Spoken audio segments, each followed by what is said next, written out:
Well, good morning. Here it is.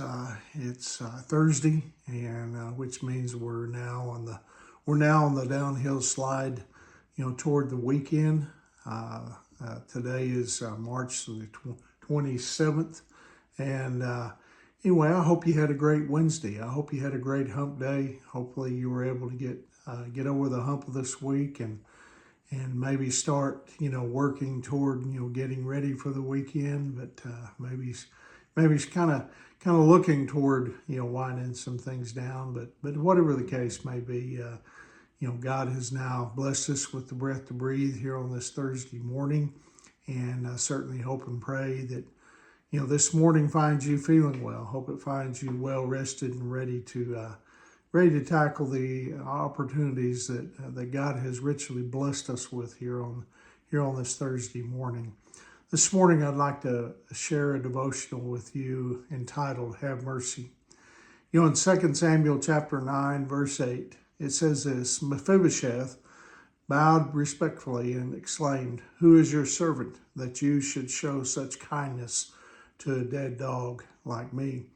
It would be an understatement to say David had a complicated relationship with King Saul and his family. I mean, David was, the anointed successor, to Saul. And as far as Saul was concerned, that made David his enemy. In fact, he tried to kill David several times. Yet David married Saul's daughter Michal. And Saul's son Jonathan was David's best friend. Jonathan tried to intervene on David's behalf with his father, but when he realized how deeply Saul hated David, Jonathan urged his friend to flee the palace. But before the two friends parted, Jonathan asked David to show kindness, to his descendants when, David became king. Sometime later, Jonathan died with his father on the battlefield.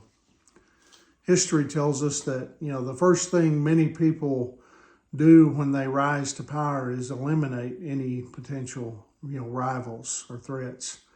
But David chose a different approach. It's not that he was unaware of the political landscape. Saul and Jonathan may have been dead, but Jonathan's son Mephibosheth was still alive. He might have challenged David for the throne of Israel. Now keep in mind too that Mephibosheth was Saul's grandson. David could have gotten a little payback, by making him run for his life the way Saul made, David run for his life. But instead, he invited Mephibosheth to his palace. "Don't be afraid," David said. "I intend to show kindness to you because of my promise to your father, Jonathan. I will give you all the property that once belonged to your grandfather Saul, and you shall eat here with me at the king's table." That's from 2 Samuel chapter 9, verse 7. And this wasn't an empty promise either.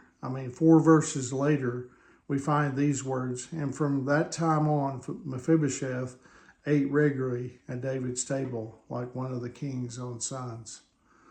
David was part of the most exclusive genealogy in human history, the genealogy of Jesus Christ. Yet his attitude was exclusive. He showed loving generosity, to someone who had done nothing to earn it. He showed grace to someone, who might otherwise have been his enemy. And in this story, we find a beautiful picture of God and his mercy. Mephibosheth had nothing. He deserved nothing. He could repay nothing. In fact, he was hiding from the king. That's us. That explains us. We have nothing to offer God.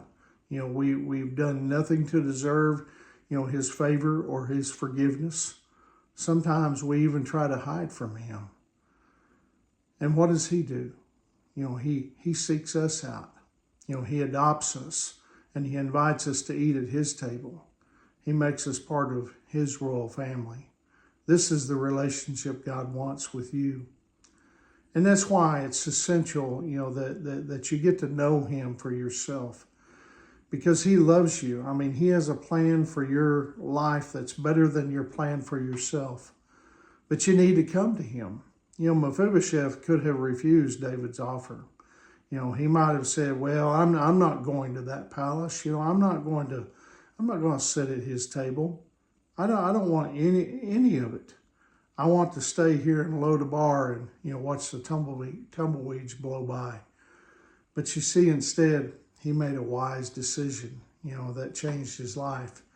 And you can do the same in your life, even today, right now, by simply embracing what the Lord is offering you. I mean, your life will never be the same. And I pray that if you've never done that, if you've never asked him to come into your life and to save you, that you would do that today. It'll be the best decision that you've ever made. But anyway, I hope that this is encouraging to you today. But I want to leave you with a question to reflect on, and it's this: How has God shown mercy to you? Hope you'll reflect on that today and think about it. Remember, I hope you have a wonderful day again. But remember, Angie and I, we love you guys, and we're praying for you. And Lord willing, I'll see you tomorrow morning. God bless you.